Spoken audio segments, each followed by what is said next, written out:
So very good morning friends, আজকে Sunday আর বেরিয়ে পড়েছি চিরাচরিত আমার নিজের ভঙ্গিতে, মানে রাইডে। তো অনেক মাসের গ্যাপ পড়ে গেছে জানি, প্রায় 8 মাস, কারণ লাস্ট এপ্রিলে আমি রাইড করেছিলাম হিমাচল।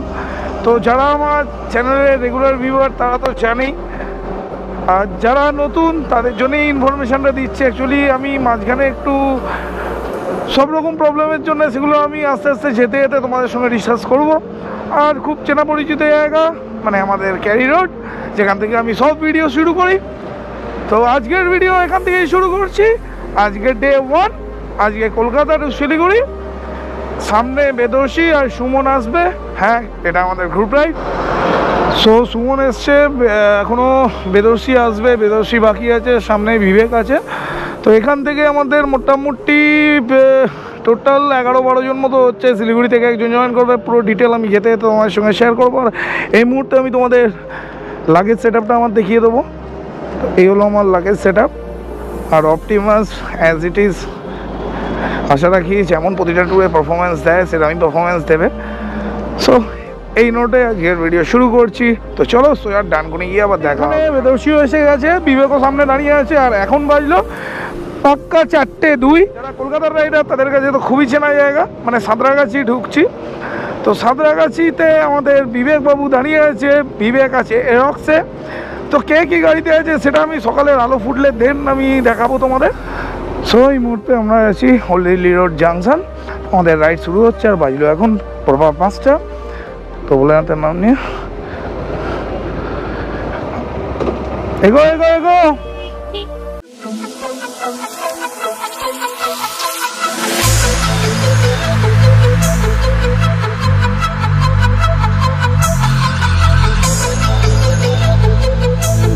ভোর হচ্ছে আর এখন বাজলো 5:30। তো 5:30 বুঝতেই পারছো ওয়েদার দেখে ভোর হচ্ছে, মানে এখন ফুল এনার্জিতে আছি আমরা। ফার্স্ট স্টপ আমরা ডানকুনি থেকে স্টার্ট করেছি। ফার্স্ট স্টপ দেবো কৃষ্ণনগর। এই মুহূর্তে ওল্ড দিল্লি রোড হয়ে শিলিগুড়ি যাচ্ছ, মানে north Bengal, north east, everywhere. So এই ব্রিজটা ক্রস করতেই হয়।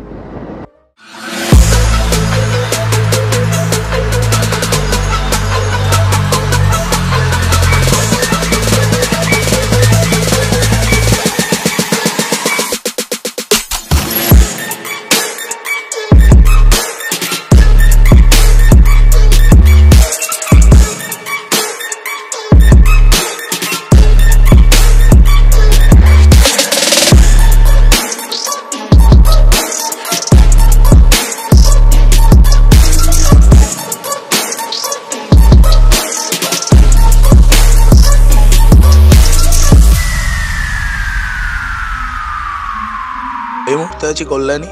আর চারিদিকের ওয়েদারটা থেকে বুঝতেই পারছো ভোরের দিকে মারাত্মক কুয়াশা। আর এই রুটে সবথেকে বেশি প্রবলেম মানুষ আর কুকুর, এই যেরকম দেখতেই পাচ্ছ ক্রস করছে। তো এই রুটে মানুষ আর কুকুর যখন তখন রোড ক্রস করে, তো কনসিয়াসলি চালিও। আমিও একটু কনসিয়াসলি চালাচ্ছি, কারণ আমার পেছনে পুরো টিম রয়েছে আর চারদিকের কুয়াশাতে একটু টানলে খুবই প্রবলেম হতে পারে। মুহূর্তে আছি রানাঘাট ক্রস করে, মোটামুটি 110 কিলোমিটার চালিয়েছি। সেখানে দাঁড়িয়েছিলাম চা খেতে। তো এখন বেরোচ্ছি আবার, গাড়ি স্টার্ট। তো চলো আবার রাস্তায় যেতে যেতে কথা হবে। ফ্রেন্ডস, এখানে দাঁড়িয়েছিলাম আমরা ব্রেকফাস্টের জন্য। আর এখন বাজলো 10:30, এক্স্যাক্ট 10:34। তো এখানে ব্রেকফাস্টের জন্য দাঁড়িয়েছিলাম। মোটামুটি এখনও পর্যন্ত গাড়ি চলে গেছে 200 কিলোমিটার এক্স্যাক্ট। সো এই মুহূর্তে আছি বেলডাঙ্গা। যে বেলডাঙ্গাতে আমার লাস্ট ট্যুরে একটা ইনসিডেন্ট ঘটেছিল। তো সেই ইনসিডেন্টটা ঘটেছিল অরুণের সঙ্গে। তো লাস্ট 3 নম্বর জায়গা এটা। So hope for the best, এই ট্যুরে যাতে কোনো অপ্রীতিকর ঘটনা না ঘটে। তো চলো ভোলেনাথের নাম নিয়ে আবার রাইড শুরু করছি। পুরো টিম রেডি। এই হলো বহরমপুর বাইপাস, তো যেটা খুব রিসেন্টলি খুলেছে। তো আমাদের কপাল ভালো, থ্রু এই বাইপাসটা পাচ্ছি। কারণ যদি বহরমপুর সিটি হয়ে যেতে হতো তাহলে এক্সট্রিম টাইম টেকিং ব্যাপার, বিকজ অফ আজকে সানডে।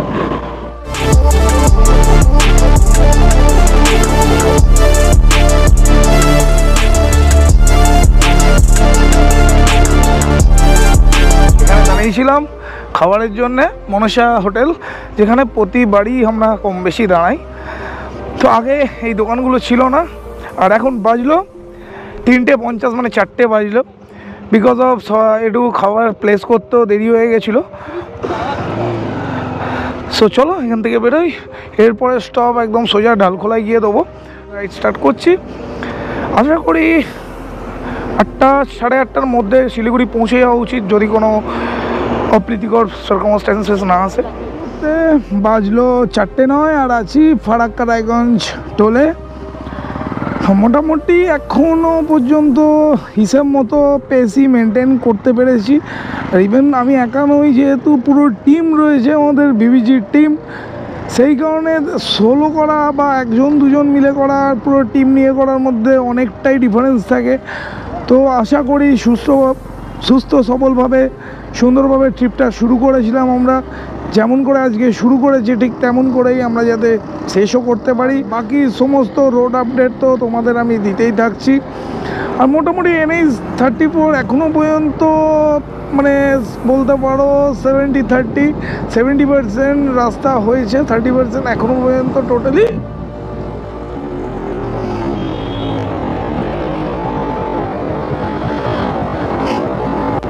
তো দেখে বুঝতেই পারলে সবার জন্যই অন্ধকারের আগে যতটা ট্রেনে বের করা যায় ততটাই বেটার আমাদের পক্ষে।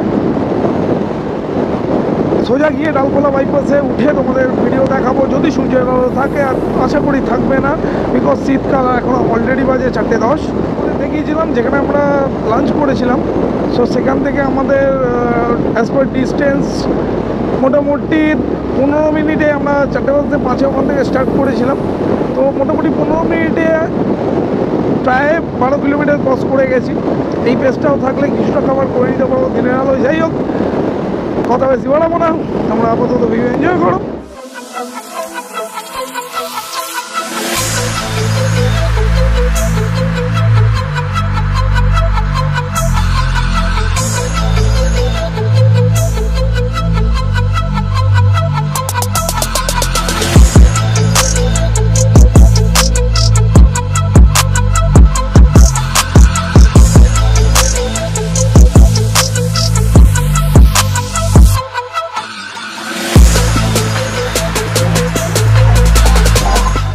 এখন আমরা এসে পৌঁছেছি ঘোষপুকুর। ভিডিও আমি আজ এখানেই এন্ড করছি। এই মুহূর্তে আছি ঘোষপুকুরে, শিলিগুড়ির আগের মোড়। ইয়াস ভাই এখানে আমাদের করার জন্য দাঁড়িয়ে রয়েছে।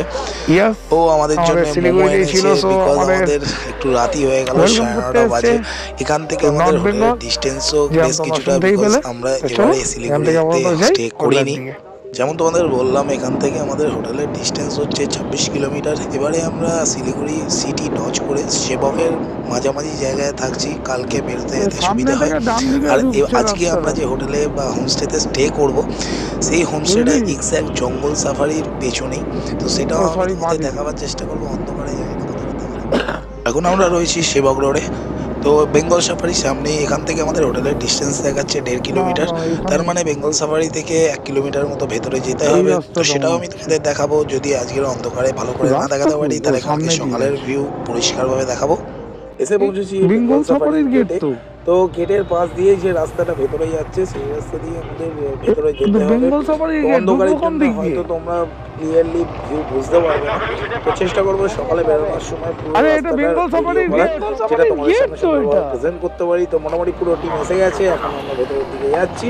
তো চলো আস্তে আস্তে সবাই বেরোক, তারপর লাস্টে আমি যাবো, কারণ কোনো টিম মেম্বারকে পেছনে ফেলে এগোনো সম্ভব নয়, তাহলে ব্যাগে আবার আসতে হবে। যাই হোক, চলো সামনে যেতে যেতে যেটুকু ভিউ পাবো সেটুকু তোমাদের সঙ্গে শেয়ার করবো।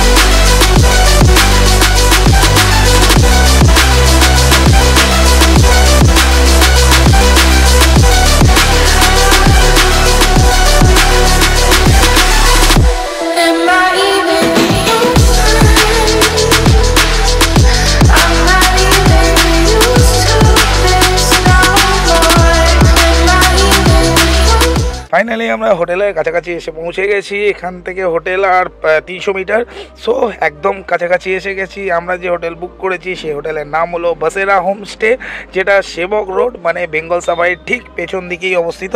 শিবন আমাদের আগেই হোটেলে পৌঁছে গেছে, সামনে ওর গাড়ি পার্ক করা রয়েছে। তো আমাদেরও শরীর পুরো এক্সস্ট, তো বাইক জাস্ট পার্ক করে রুমে গিয়ে ফ্রেশ হয়ে শুয়ে পড়বো। তো আজকের ভিডিও আর বেশি লেন্দি না করে ভিডিও আমি এখানেই এন্ড করছি। রুমের ভিউ আর রুমের ডিটেল দিয়ে কালকের ভিডিও শুরু হবে। তো আজকের মতো tata, good bye, good night. দেখা হবে কালকে একটা ফ্রেশ ব্লগে। তো আজকের মতো গুড নাইট।